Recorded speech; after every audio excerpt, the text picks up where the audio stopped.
I knew I didn't want to be the CTO again. That's for damn sure. I didn't want to do that again. I'd already done it. So I guess CEO was my last stop. And so, I needed to do that. No one was going to hire me as a first time CEO. So I just created my own company and did it.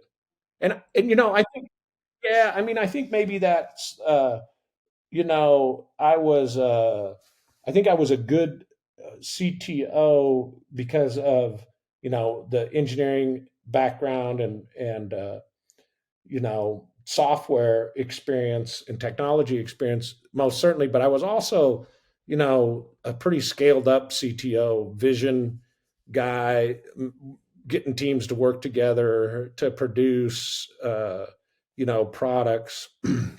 um, so I was more on that spectrum of a visionary CTO as opposed to a techno, extremely technical CTO. I was an extremely technical software engineer early on, but I quickly went into management.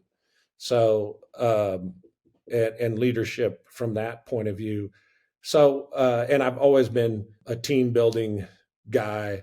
So it was a natural transition for me to go into CEO. And I think, you don't know you're good at it until you do it. Everybody says I'm doing a pretty good job. Indication of it. I'm enjoying it. There were a lot of things that were frightening that I didn't know how to do, but I've made it through those things and come out the other side.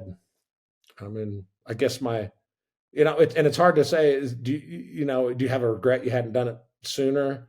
It's hard for me to say that because I don't know if I would have been able to be as competent or as perceived competent as I am without having gone through that. There's a lot of stuff that I take for granted that I either learned from previous CEOs like Brian Sharples from HomeAway or Carl or that team from there. I always pay attention. I'm always trying to learn, and I'm always willing to learn and willing to take on a challenge and not get too excited about whether I can do it or not. Just plow ahead. So that's been it. So far, so good. I'm enjoying it. I'm having fun. I'm learning a lot. I've always been, focused on the value that I can bring to the planet, and that's important. Was important at HomeAway, is super important at ZenBusiness.